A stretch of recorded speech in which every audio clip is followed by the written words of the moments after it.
Panorama group, जो सोचता है वो करता है। जिसको प्रमुखता से मैंने, मेरी पार्टी लोक जनशक्ति पार्टी रामविलास ने उठाने का काम किया था। और जब मैंने इस विषय को उठाया था या इस विषय पर अपनी असहमति दर्ज कराई थी, मैं लेटरल एंट्री की बात कर रहा हूं, जो सरकार में विभिन्न पदों को लेकर जो नियुक्तियां निकाली गई थी और जिसमें आरक्षण के प्रावधानों का ध्यान नहीं रखा गया था, इसके खिलाफ मैंने, मेरी पार्टी लोक जनशक्ति पार्टी रामविलास ने प्रमुखता से अपनी आपत्ति को दर्ज कराने का काम किया था। पर जहां एक तरफ मैंने अपनी आपत्ति को दर्ज कराया था, वहीं दूसरी तरफ ये विश्वास भी मैंने मेरे प्रधानमंत्री आदरणीय नरेंद्र मोदी जी के पक्ष में जताया था कि सामाजिक न्याय की लड़ाई में मजबूती से समाज के हर वर्ग का ध्यान देने की दिशा में अगर आज की तारीख में कोई एक नेता, कोई एक व्यक्ति कार्य कर रहा है, तो वो हमारे प्रधानमंत्री आदरणीय नरेंद्र मोदी जी ही। ऐसे में कल जब मैंने इस बात का मैंने विरोध भी किया था कि लेटरल एंट्री में आरक्षण के प्रावधानों का ध्यान नहीं रखा गया है, उस वक्त साथ ही में मैंने इस बात को भी कहा था कि मजबूती से सरकार के समक्ष, मेरे प्रधानमंत्री जी के समक्ष मैं इस बात को रखने का काम करूंगा। सरकार का अंग हूं, कई ऐसी बातें हैं जो सार्वजनिक तौर पर कहने में मैं सामर्थ नहीं हूं। सरकार का अंग होने के नाते सरकार का संरक्षण करने की भी एक बड़ी जिम्मेदारी मेरे कंधों पर है। पर हाँ, कई ऐसे विषय हैं जहां पर असहमति होती है, पर असहमति को दर्ज कराने के लिए भी सरकार के भीतर मुझे एक मंच मुहैया कराया गया है, जहां पर अक्सर ऐसे विषयों को प्रमुखता से मैं रखने का काम करता हूं। जैसे ही ये लेटरल एंट्री वाला मामला हम लोग के संज्ञान में आया, उसी वक्त से मैंने लगातार अलग अलग जगहों पे कंसर्न अथॉरिटीज के सामने मैंने अपने इस विषय को रखा। प्रधानमंत्री जी के समक्ष मैंने इन बातों को प्रमुखता से रखा। उनके संज्ञान में अनुसूचित जाति, जनजाति, पिछड़ा वर्ग के लोगों के तमाम चिंताओं को मैंने रखने का काम किया। लगभग पिछले 1.5-2 दिन से लगातार मैं खुद प्रधानमंत्री जी के और प्रधानमंत्री जी का कार्यालय मेरे संपर्क में रहा। उन्होंने इस विषय से जुड़े हुए हर बिंदु पर मुझसे चर्चा करने का उन्होंने काम किया। समय समय पर जो दस्तावेज भी उनको मुहैया कराने की जरूरत पड़ी, पिछले 1.5-2 दिन में मैंने उनको तैयार कर प्रधानमंत्री कार्यालय पीएमओ में भी मैंने भेजने का काम किया, इस विश्वास के साथ कि प्रधानमंत्री जी जब इस विषय की गंभीरता को समझेंगे और वो समझेंगे निजी क्षेत्र में आरक्षण की व्यवस्था नहीं है, ऐसे में सरकारी क्षेत्र में कोई भी नियुक्ति होती हो, किसी भी तरीके की नियुक्ति होती हो, ऐसे में सरकार को आरक्षण के नियमों का पालन करना चाहिए। ये मांग लोक जनशक्ति पार्टी रामविलास की रही है हमेशा से। विपक्ष जो आज की तारीख में इसको लेकर हो हंगामा खड़ा करने का कार्य कर रहा है, ये प्रेसिडेंट्स भी विपक्ष की सरकारों के दौरान ही खड़े किए गए हैं। इन्हीं लोगों ने कई ऐसी नियुक्तियां की हैं, भले आवाज वैसे भी आ ही रही होगी, भले वो कांग्रेस की सरकार हो या कांग्रेस के नेतृत्व में अलग अलग समय में बनी गठबंधन की सरकारें हों। इससे पूर्ण भी कई ऐसे उदाहरण रहे हैं जहां पे लेटरल नियुक्तियां की गई हैं, जिसके तहत डायरेक्ट उन पदों पर बिना आरक्षण के प्रावधानों का ध्यान रखे हुए नियुक्तियां कराई गई हैं। और आज जब हमारी सरकार के द्वारा इस तरीके का विज्ञापन आया, तो विपक्ष ने एक ऐसा माहौल बनाने का प्रयास किया जैसे इतिहास में पहली बार ऐसा हो रहा हो। पहले हुआ इसलिए ये हो रहा है, सही है, मैं इसका भी पक्षधर नहीं हूं, इसीलिए मैंने इसके खिलाफ भी अपनी बातों को रखा। पर जो विपक्ष एकदम हमदर्द बनने का प्रयास कर रहा था, अनुसूचित जाति जनजाति पिछड़ा वर्ग से आने वाले लोगों का हिमायती बनने का प्रयास कर रहा था। ये वही विपक्ष है जिसने समय समय पर अपने समय पर डायरेक्ट ये भर्तियां करने का कार्य किया। पूर्व प्रधानमंत्री डॉक्टर मनमोहन सिंह जी उसका उदाहरण है, मोंटेक सिंह आलूवालिया जी उसका उदाहरण है, कई ऐसे नाम हैं जो इसके उदाहरण रहे हैं। पर बहरहाल हम लोगों ने इस बात की आपत्ति दर्ज कराई कि अगर इतिहास में हुआ है इसीलिए हमारी सरकार भी इसको इसी तरीके से लागू कर दे, ये उचित नहीं है। और कहीं ना कहीं एक गलत परसेप्शन सरकार का ऐसी नियुक्तियों के बाद समाज के बीच जाएगा। मुझे खुशी है और ये मेरे विश्वास को पुनः बल देता है कि मेरे प्रधानमंत्री आदरणीय नरेंद्र मोदी जी ने समाज के एक बड़े वर्ग अनुसूचित जाति जनजाति पिछड़ा वर्ग से आने वाले लोगों की चिंताओं को समझा और आज एक आदेश के तहत ये जो विज्ञापन निकला था इसको रद्द किया जाता है। मैं, मेरी पार्टी लोक जनशक्ति पार्टी रामविलास, मेरे प्रधानमंत्री आदरणीय नरेंद्र मोदी जी का धन्यवाद देती है और मैं समाज की तरफ से अनुसूचित जाति जनजाति पिछड़ा वर्ग से आने वाले लोगों की तरफ से भी मेरे प्रधानमंत्री आदरणीय नरेंद्र मोदी जी का मैं धन्यवाद करता हूं कि उन्होंने एक बड़े वर्ग की चिंता को सम्मान देने का काम किया और जो ये नियुक्ति निकाली थी उसको रद्द करके पुनः उन्होंने इस समाज का विश्वास जीतने का काम किया। ये पत्र थोड़ी देर में आप सबके साथ मैं साझा भी कर दूंगा। इस पत्र के माध्यम से यूपीएससी चेयरमैन को ये निर्देशित किया जाता है डॉक्टर जितेंद्र सिंह जी के द्वारा, जो कि एमओएस है पीएमओ के, उनके द्वारा ये निर्देशित किया जाता है चेयरमैन यूपीएससी को। और इसमें कहा जाता है कि जो एडवर्टीजमेंट निकाला है वो प्रधानमंत्री जी के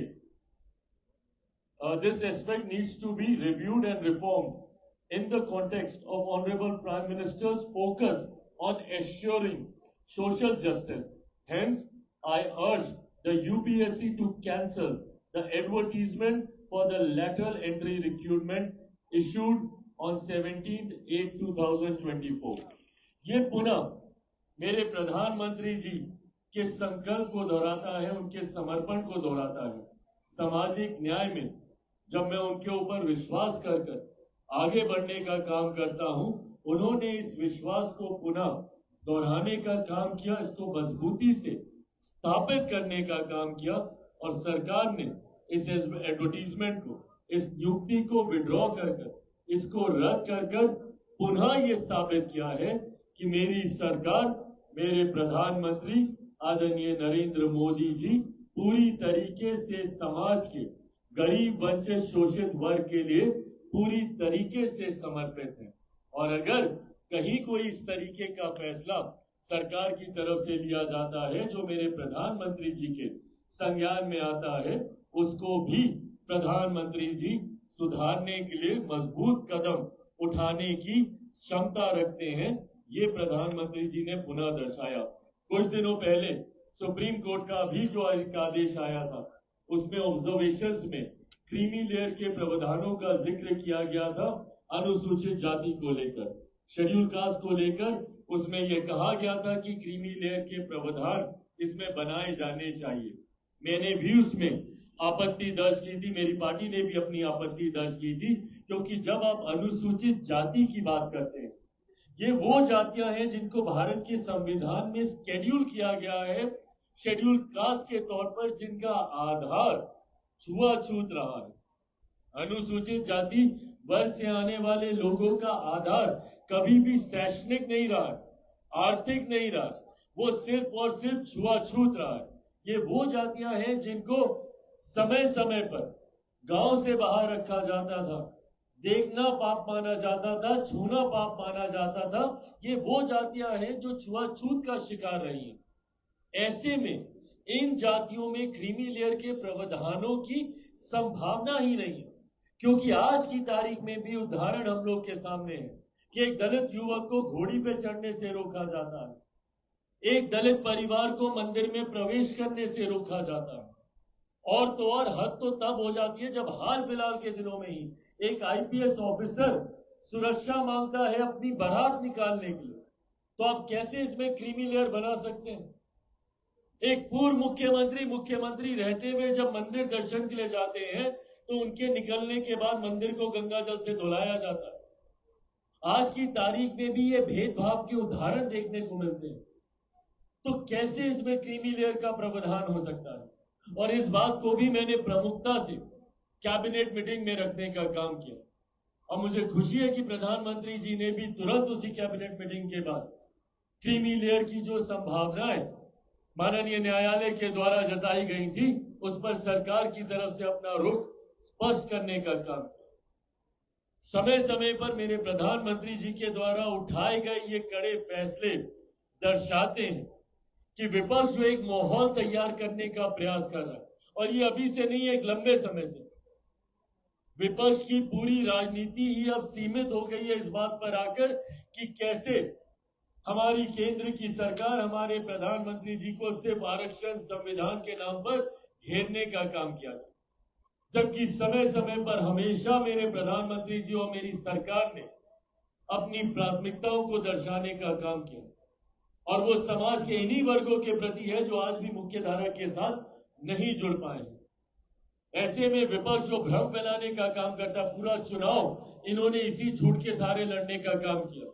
आरक्षण समाप्त हो जाएगा, संविधान समाप्त हो जाएगा। अभी पिछले 2-3 दिन से जब से ये एडवर्टीजमेंट निकला, अभी तो कोई नियुक्ति नहीं हुई, कुछ नहीं हुआ। एक ऐसा माहौल तैयार कर दिया कि ये सरकार पूरी तरीके से दलित विरोधी है, पिछड़ा विरोधी है, और ये लोग बात करते हैं दलितों की, ये लोग बात करते हैं पिछड़ों की। इतना साल हो गया, अगर मंडल कमीशन को किसी ने संवैधानिक दर्जा देने का काम किया तो वो हमारी आज की मौजूदा सरकार और हमारे आज के प्रधानमंत्री नरेंद्र मोदी जी ने देने का काम किया। समय समय पर अनुसूचित जाति जनजाति के साथ जब जब अन्याय हुआ, एट्रोसिटी एक्ट का मामला हो या विभिन्न और मुद्दे हो, उस पर अगर किसी सरकार ने मजबूत कदम उठाने का काम किया तो हमारी आज की सरकार ने करने का काम किया। और जो लोग आज एक उंगली हम लोग पर उठाते हैं, अपने ऊपर उठी उंगलियों का जवाब देना। क्यों आपने ऐसी परंपराओं को शुरू किया? क्यों आपने डायरेक्ट नियुक्तियां शुरू कर इसके दरवाजे खोलने का काम किया? और जो लोग चिंता जताते हैं, आप लोगों ने अपने समय रहते हुए क्यों नहीं इस बात को सुनिश्चित किया? भाई, हम लोग की तो सरकार अभी 10 साल से चल रही है। वहां पर अगर कोई सेक्रेटरी जीएस के लेवल पर पहुंचेगा तो उसकी भी एक समय सीमा है। क्यों नहीं कांग्रेस ने अपनी सरकार के समय इन भर्तियों को पूरा किया था, आरक्षण के प्रावधानों को पूरा किया था, उसके अनुसार नियुक्तियां कराई थी, और कराई होती तो आज वो तमाम अधिकारी बड़े पदों पर पहुंचे होते। क्यों नहीं उस वक्त विपक्ष ने यह आपत्ति दर्ज कराई? दिक्कत यही है कि सेलेक्टिव क्रिटिसिज्म विपक्ष करेगा, अपने विषयों को छुपाएगा और दूसरों पर उंगली उठाएगा। अगर कोई महिला के साथ अत्याचार एनडीए शासित राज्यों में होता है तो विपक्ष सदन नहीं चलने देगा, पर अगर बंगाल में इतनी बड़ी घटना घट जाती है तो किसी के मुंह से आवाज नहीं निकलती। विपक्ष की कोई एक महिला सांसद, कोई एक सांसद मुझे बता दीजिए जिन्होंने इसके ऊपर बोला हो। टीएमसी जिनकी महिला मुख्यमंत्री है बंगाल में, आवाज नहीं निकली उनकी, किसी एक सांसद ने इसके ऊपर कुछ बोलना जरूरी नहीं समझा। और बाकी राज्यों में घटी घटनाओं के ऊपर ये लोग सदन नहीं चलने देते। मैं खुद मानता हूं घटना किसी भी राज्य की हो, किसी भी सरकार की हो, उसकी कड़ी से कड़ी निंदा की जानी चाहिए और उन सरकारों को कटघरे में खड़ा किया जाना चाहिए। मैं तो हर सरकार के ऊपर सवाल खड़े करता हूं, मणिपुर की घटना हो या जहानाबाद की घटना हो, मुजफ्फरपुर की घटना हो, पर मैं बंगाल की घटना पे भी बोलता हूं। क्यों नहीं विपक्ष बोलता इन सारी चीजों के ऊपर? अगर हम लोग सेलेक्टिव क्रिटिसिज्म करेंगे, अपनी सरकारों को बचाएंगे, दूसरी सरकारों के ऊपर उंगली उठाएंगे, तो इसी तरीके से आपराधिक गतिविधियां बढ़ती रहेंगी, असामाजिक तत्व इसी तरीके से घटना को अंजाम देते रहेंगे। और यही इन्होंने इस विषय में भी करने का काम किया। लेटरल एंट्री अपने जमाने की इनको याद नहीं आती, और हमारी सरकार पे तुरंत उंगली उठाने के लिए ये लोग तैयार हो गए। आज हमारी सरकार ने इस विषय को, इस नियुक्ति को रद्द कर पुनः अपनी प्रायोरिटी, अपनी प्राथमिकता, अपना समर्पण समाज के अनुसूचित जाति जनजाति पिछड़ा वर्ग के प्रति पुनः दोहराने का काम किया है। मैं इसके लिए अपनी तरफ से, मेरी पार्टी लोक जनशक्ति पार्टी रामविलास की तरफ से मेरे प्रधानमंत्री आदरणीय नरेंद्र मोदी जी का कोटि कोटि धन्यवाद करता हूं, उनको बधाई देता हूं और पूरे समाज की तरफ से उनका धन्यवाद करता हूं। साथियों, इसी के साथ एक विषय और जिसकी जानकारी आप लोगों के साथ साझा करना चाहता हूं, जिसके लिए हमारे सांसद आदरणीय अरुण भारती जी ने जो जानकारी के लिए आप लोगों के साथ ये प्रेस वार्ता भी बुलाई थी, मैं तो बीच में ऐसे ही आ गया। अभी थोड़ी देर पहले मुस्लिम वर्ग से आने वाले अलग अलग संगठनों के रिप्रेजेंटेटिव्स के साथ हम लोग की एक बड़ी बैठक हुई, बड़ी मुलाकात हुई। उसकी भी जानकारी आपके समक्ष अभी थोड़ी देर में ही पूरी विस्तार से साझा कर दी जाएगी। अलग अलग संगठन के लोग, उनके प्रतिनिधि इस बैठक में शामिल हुए। वक्फ बोर्ड का मामला आप सबके संज्ञान में है। इसके संशोधन को लेकर एक विधेयक कुछ दिनों पहले भारत की संसद में आया था और उस वक्त भी मैंने, मेरी पार्टी लोक जनशक्ति पार्टी रामविलास ने प्रमुखता से सरकार के समक्ष ये सुझाव रखा था कि इसको लेकर मुसलमान समाज में किसी तरीके की कोई गलत भावना ना जाए। विपक्ष जो तुरंत हिंदू मुस्लिम करने का प्रयास करता है कि अरे देखिए मुसलमानों को प्रताड़ित करने के लिए, उनको तंग करने के लिए फिर ये बिल ले आए, ये ले आए, ऐसी कोई धारणा समाज के किसी वर्ग में नहीं जाए, इसके लिए एक कमेटी का गठन कर दिया जाए और इस बिल को उस कमेटी को रेफर कर दिया जाए ताकि वहां पे तमाम स्टेक होल्डर्स को अपनी बातें रखने का मौका मिलेगा। ऐसे में मुझे खुशी है, कैबिनेट में भी मैंने इस विषय को रखा था, ऐसे में मुझे खुशी है कि सदन में इस बिल को इंट्रोड्यूस करने के बाद तुरंत एक जेपीसी का गठन किया गया, ज्वाइंट पार्लियामेंट्री कमेटी को गठित करते ही तुरंत इस बिल को उस कमेटी में रेफर किया गया। इस बिल में अलग अलग दलों के प्रतिनिधि हैं जिनको मौका मिलेगा अपनी दल की तरफ से इस विधेयक, इस संशोधन विधेयक में अपनी बातों को रखने का। और उसी कमेटी में लोक जनशक्ति पार्टी रामविलास की तरफ से हमारे जमुई सांसद अरुण भारती जी भी उस समिति के सदस्य हैं। आज कई ऐसे मुस्लिम संगठन के नेता हम लोगों से मुलाकात करके गए जिन्होंने इस संशोधन विधेयक में अपने सुझावों को हम लोग के समक्ष रखा, जिसको कमेटी में, ज्वाइंट पार्लियामेंट्री कमेटी में पार्टी के तरफ से अरुण भारती जी मजबूती से रखने का काम करेंगे। उन्होंने कई बिंदुओं पर अपनी चिंताएं भी दर्ज की, कई बिंदुओं पर उन्होंने अपने सुझाव उन्होंने रखने का काम किया। कई बिंदुओं पर उन लोग को क्लैरिफिकेशन चाहिए था कि क्या ये बिल इस बारे में ऐसा सोचता है या इसमें इस शब्द का जिक्र किया गया है, इसकी परिभाषा क्या है। ये तमाम विस्तार से लंबी हम लोग की चर्चा हुई, बैठक हुई। आने वाले दिनों में ज्वाइंट पार्लियामेंट्री कमेटी में ये जो सुझाव हम लोग के पास आए हैं इसको तो हम लोग रखेंगे ही, पर ये प्रदेश स्तर पर हुई एक बैठक थी। वक्फ बोर्ड को लेकर जो संशोधन विधेयक आया है वो देश भर में लागू होगा। ऐसे में आने वाले दिनों में राष्ट्रीय स्तर पर भी पार्टी के द्वारा अलग अलग ऐसी बैठकें आयोजित की जाएंगी जहां पर अलग अलग मुस्लिम संगठनों के नेता, उनके रिप्रेजेंटेटिव, उनके प्रतिनिधि आकर अपने अपने सुझाव पार्टी के समक्ष रख सकते हैं ताकि उनकी बातों को ज्वाइंट पार्लियामेंट्री कमेटी में मजबूती से रखा जाए। सरकार की भी सोच सुधार को लेकर है और समाज के इस वर्ग की सोच, मुसलमान वर्ग की भी सोच इसकी बेहतरी को लेकर ही। ऐसे में सरकार की सोच और मुसलमान वर्ग दोनों एक साथ मिलकर कैसे आगे चल सके, उसका माध्यम लोक जनशक्ति पार्टी रामविलास बनने का कार्य करेगी। हम लोगों के माध्यम से अगर उनकी कोई चिंताएं हैं, उनकी कोई परेशानियां हैं या उनका कोई आक्रोश भी है, उसको भी सरकार के समक्ष रखने का माध्यम लोक जनशक्ति पार्टी रामविलास आने वाले दिनों में भी करेगी। इसको लेकर आज हम लोगों ने एक बड़ी बैठक रखी है, उसमें कई सुझाव आए हैं। उन सुझाव को भी अगली जेपीसी की बैठक कौन सी तारीख को, 22 अगस्त को पहली बैठक ज्वाइंट पार्लियामेंट्री कमेटी की इस विधेयक, संशोधन विधेयक को लेकर होगी, जहां पे इन तमाम सुझावों को मद्देनजर रखते हुए वहां पर पार्टी की तरफ से भी हम लोग अपना पक्ष रखने का काम करेंगे।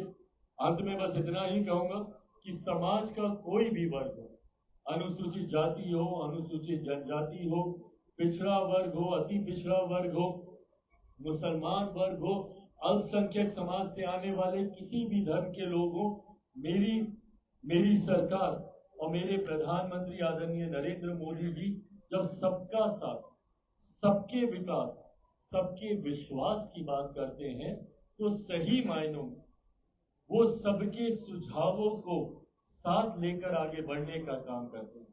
और ये तमाम फैसले जो लिए जा रहे हैं, जेपीसी की बात हो या आज उस नियुक्ति को रद्द करने की बात हो, मेरे प्रधानमंत्री जी ने इस बात को पुनः साबित किया है, इस बात को पुनः प्रमाणित किया है कि जब हम सबका साथ, सबके विकास की बात करते हैं तो सही मायनों में देश का हर एक व्यक्ति 140 करोड़ जनसंख्या को साथ लेकर चलने का कार्य मेरी सरकार कर रही है। और इसके लिए मैं मेरे प्रधानमंत्री आदरणीय नरेंद्र मोदी जी का पुनः धन्यवाद देता हूं। अब कोई और सवाल?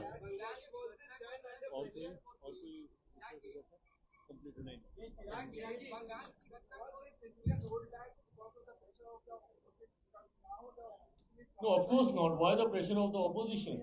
I mean, this was something which was well communicated to my Prime Minister. And as I told you that my Prime Minister and the PMO was in direct communication with all the ally partners and with all the stakeholders concerning this, whosoever was having an issue with it. I myself, since past 2 days, I was directly in touch with the Prime Minister's office. Regularly, I was communicating with him. I have given n number of notes in writing to the Prime Minister office concerning concerning every concerns, from this community. So yes, I mean, after understanding the whole matter, this was the decision that was taken for the people of this community, SC, ST, OBCs.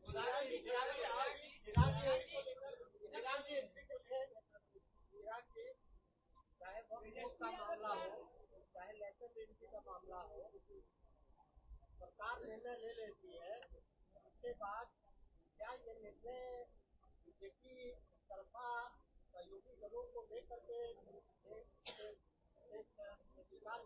ये बिना ले रही है, जिसके कारण विपक्ष को मौका मिल रहा है इसकी आलोचना का, या फिर दूसरा ये सवाल है कि क्या सहयोगी दलों के दबाव में सरकार ने ये बैठक को लेकर के कैंसिल करना पड़ा? मुझे लगता है सरकार की एक खूबसूरत तस्वीर सामने दिखाई देती है, जिस सरकार को आज तक विपक्षी घमंडी सरकार कहते आए, एरोगेंट सरकार कहते आए, एक तरफा फैसले लेने वाली सरकार कहते आए। ऐसे में मेरी सरकार ने ये साबित किया है कि सबके सुझावों पर चलने वाली ये सरकार है। अगर सरकार से कभी कोई ऐसा फैसला लिया भी जाता है जो संभवतः सहयोगी या जानकारी के बाद सरकार को लगे कि इस पे हम लोग को पुनः विचार करने की जरूरत है, ये सरकार इतनी फ्लेक्सिबल है, ये सरकार इतनी सुनने वाली सरकार है कि सुनकर जो सही फैसला होता है वो फैसला ये सरकार लेती है। मुझे लगता है हर सरकार की कार्यशैली ऐसी ही होनी चाहिए, जहां पर अगर फैसला लेने के बाद भी आपको कहीं पे लगे कि समाज के हित में इससे बेहतर फैसला लिया जा सकता है या इस फैसले को रिव्यू करने की जरूरत है, तो बिना एडमेंट हुए, बिना उस बात को अपनी नाक का सवाल बनाए हुए सरकार, जो सरकारें उस पर पुनः विचार करने को तैयार होती हैं, सही मायनों में वही सरकार जनता के हित में कार्य करती है।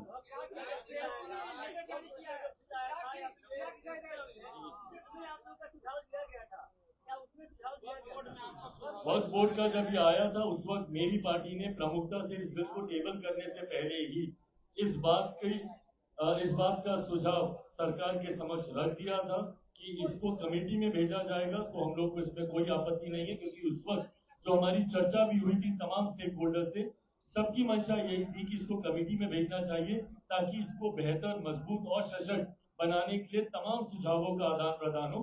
ये बात सरकार को टेबल करने से पहले ही कम्युनिकेट कर दी गई थी।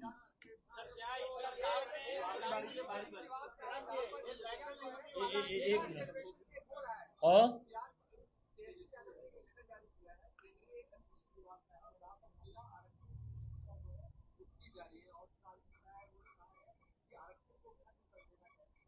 देखिए विपक्ष सिर्फ अब ये मुद्दे उठाता रहेगा। ये वही विपक्ष है ना, जैसा मैंने कहा कि इसके दरवाजे किसने खोले। आज अगर इतनी चिंता है आपको तो क्यों इसके दरवाजे आप खोल रहे थे? जब इन रास्तों को आप खोल रहे थे, क्यों आपने खोला? आज जब मेरी सरकार ने ये फैसला लिया और कहीं ना कहीं एक प्रेसिडेंट सेट किया, एक उदाहरण सेट किया आने वाले समय में भी, भाई कल को मुझे नहीं पता किसकी सरकार होगी, बट उस सरकार के पास ये उदाहरण के तौर पर होगा कि भाई ये नियुक्ति निकली थी और एक सरकार ऐसी थी, एक प्रधानमंत्री ऐसे थे नरेंद्र मोदी जी, जिन्होंने समाज की बड़ी आबादी की चिंताओं को सम्मान देने के लिए इस फैसले को वापस लेने का काम किया।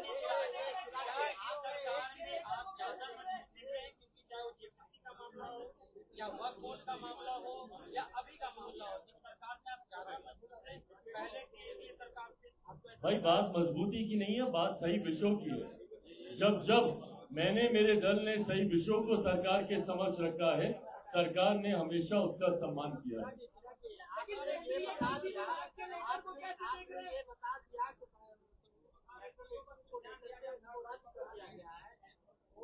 प्रधानमंत्री जी से आपकी बातचीत हुई, क्या आगे आरक्षण के जो नियम है या जो आरक्षण का प्रावधान है उसका पालन करते हुए ये निकाली जाएगी कि वैकेंसी? देखिए, आने वाले दिनों में सरकार का क्या फैसला होगा वो चर्चा के बाद ही मैं आप लोगों के समक्ष रख सकता हूँ। केंद्रीय मंत्री के तौर पर मैं कोई ऐसी बात नहीं बोलूंगा जिसकी जानकारी फिलहाल नहीं होगी। आधे एक घंटे पहले ही इसको रद्द करने का फैसला हमारी सरकार के द्वारा लिया गया है। अब इस पर पुनः चर्चा होगी और पुनः चर्चा के बाद जो फैसला लिया जाएगा वो आप लोगों के साथ साझा किया जाएगा। और मैं एक बात को मैं स्पष्ट कर दूं, मेरी पार्टी पूरी तरीके से इस बात को लेकर समर्पित है कि केंद्र सरकार या किसी भी सरकार के द्वारा कोई भी नियुक्ति निकलती है उसमें आरक्षण के प्रावधानों का इम्प्लाई करना ही होगा, कोई ऑप्शन नहीं है। जैसा मैंने कहा कि एक सरकारी क्षेत्र ही है जहां पे इसके प्रावधानों को आप लागू कर सकते हैं। अगर यहाँ पे भी लागू नहीं किया जाएगा तो ये बहुत बड़ी चिंता का विषय होगा। तो ऐसे कोई भी सरकारी नौकरी इसमें निकले उसमें इसको इम्प्लीमेंट किया जाना चाहिए। नहीं किया जाता है तो मेरी आपत्ति रहेगी ही रहेगी। भारत बंद है सर, कल भारत बंद है, भाई एक करके सुन ले, मैं कहाँ भाग रहा हूँ। हाँ,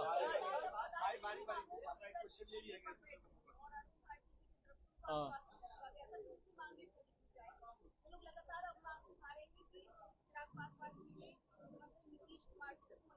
हाँ। इस मामले में फिलहाल जो नियुक्ति निकाली गई थी 1-2 जिलों में, इसको लेकर अरवल खासतौर पर, उसको अभी होल्ड पे रखा गया है। जैसा मैंने कहा कि मेरी मुख्यमंत्री जी से इस विषय को लेकर बातचीत हुई थी, लिखित तौर पर भी हम लोगों ने मुख्यमंत्री जी के संज्ञान में ये विषय दे दिया था। मुझे लगता है ये मामला विचाराधीन है, कोई नई नियुक्ति इसके ऊपर अभी नहीं हुई है और इस बात को हम लोग सुनिश्चित करेंगे कि जो व्यवस्था पहले जैसे थी ये वैसे ही चले, चौकीदार और दफादारों को लेकर।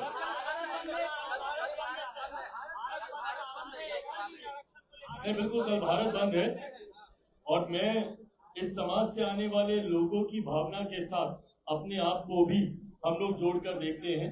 मेरी पार्टी का भी समर्थन इसको लेकर है, पर हाँ, मेरे प्रधानमंत्री जी ने जैसा कहा, जिन बिंदुओं को लेकर हम लोग की चिंताएं थी, क्रीमी लेयर को लेकर, इसके वर्गीकरण को लेकर, उसको लेकर प्रधानमंत्री जी ने भी अपने पक्ष को मजबूती से रखा है। आने वाले दिनों में भी हम लोग इस बात को सुनिश्चित करेंगे कि किसी तरीके का कोई क्रीमी लेयर का प्रावधान अनुसूचित जाति में नहीं हो सकता। मेरी पार्टी का समर्थन रहेगा।